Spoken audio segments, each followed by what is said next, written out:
I'm Ryan, and this is part 3 of our discussion about Bill O'Reilly and the Electoral College. And I'm Ryan. We'll discuss whether he is drunk or sober when we return. You know, Betty White really is the greatest Golden Girl. Choosy parents choose Jif. He's so mean.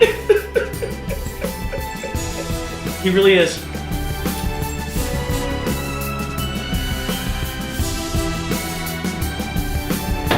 Hey Ryan, are we out of partisan again? Bill O'Reilly says abolishing the Electoral College is all about race. The left views white privilege as an oppressive force, so white voters must be marginalized. Drunk or sober? So, my heart tells me he is crazy drunk. But my logic is going to play it safer and make him a 0.12. Okay. All right. And So drunk, but not crazy drunk. Not crazy drunk, because some of this, I've given, again, the benefit of the doubt, some of this hinges on strategy. Okay. Right? So he says they want to marginalize the white vote. I have no idea what the Democratic Party wants to do. That very well could be their strategy. That's why I didn't go crazy drunk. But I don't think it is, and I want them to be crazy drunk, but it could be their strategy. I've known politicians to be very stupid in their strategies. In fact, we just saw it in this election with their Democratic candidate being Hillary Clinton. So yeah, not the greatest strategy. Right, very poor strategy. So, so first, I don't know what their strategy is. So I'm going to take it from a slightly different angle now.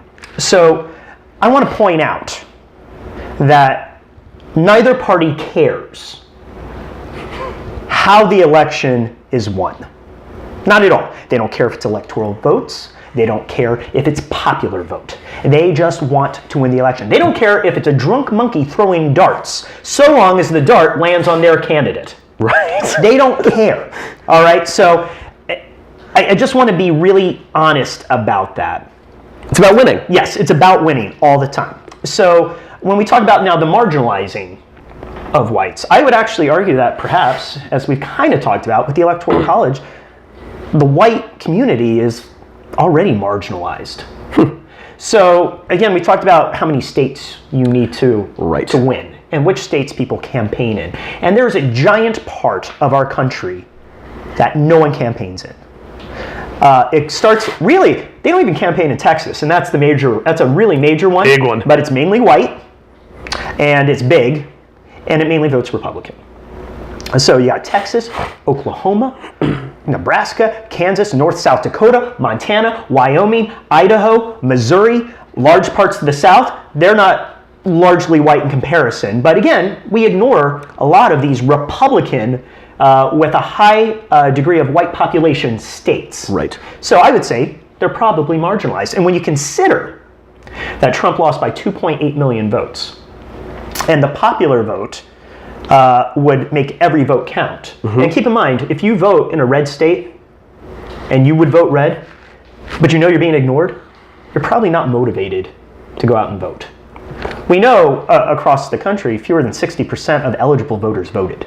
That's not a lot. That's right. So now I say it's a popular vote. Hey, Republicans in these states that are ignored, your vote counts now. You need to make up 2.8 million votes. But across all those states I just listed, I would like to think they could find 2.8 million, considering 40% of each state didn't vote. Yeah, it's not a ton. Right. So I think today it could be argued they're already marginalized. And so the strategy of going to a popular vote doesn't necessarily marginalize them more. Interesting. Next round? I'm going with my heart. I went with 0.23. I'm saying that he's pretty blitzed here. He says that white privilege is an oppressive force, and so we need to marginalize white people. First off, Bill O'Reilly has said on Jon Stewart, I think it was, that white privilege is a real thing. So he acknowledges that it is a force. But he's conflating two issues. He's conflating white people and white privilege. So white privilege is not something that is necessarily perpetrated by people. It's something that's perpetrated by a system. So you can change rules and not marginalize people. He's getting two things mixed up, and I think he's doing it on purpose. Additionally, the liberals aren't talking about, they talk about race a lot, but they're not talking about race when it comes to the Electoral College. Bill O'Reilly is the only one talking about race when it comes to the Electoral College here. And lastly, the idea that they're trying to marginalize white people, I think, is incorrect. It may be ancillary, but I think the liberal point of view is, with going with a popular vote, we're trying to marginalize locations. I think that's what the heart of it is. And that's because those locations have less people.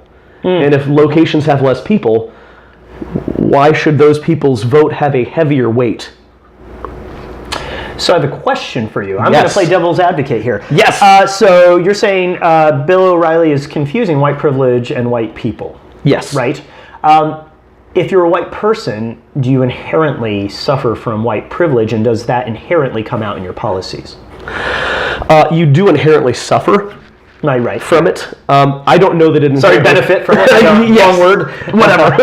But I don't know that you. I don't know that it automatically comes out in your policies. Okay, because that's what I think he's trying to paint, right? If you're white, you're Yes. going to present white privilege policy, so we need to marginalize you so that doesn't happen. Yes. Yeah, and I don't think that's the case. Okay. So yeah. So one thing I forgot to mention, I want to be really fair here. I forgot to actually state why the Democrats want to get rid of the Electoral College. It's really twofold. First, I don't think they see value in it, and it's really tough to demonstrate value in it. 90% of the time, the Electoral College and the popular vote match. Oh, it's actually even more than that. I think 5 times in history. How many? Oh, you know what that is? That is right. Yeah, there you go. So, Yeah, 5 times in 90%. history. 90% of the time it matches. So you're going to have to tell me the compelling reason for why we care 10% of the time, right?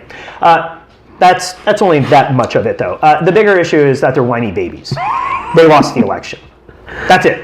They're just whiny. It's to that point, it's not as though they didn't know the playing field. Right. Everybody agreed by the rules and they played and they lost. So they want to change it because they lost. As I said, they don't care how they win so long as they win. Cheers. Cheers. Madam Brewmaster.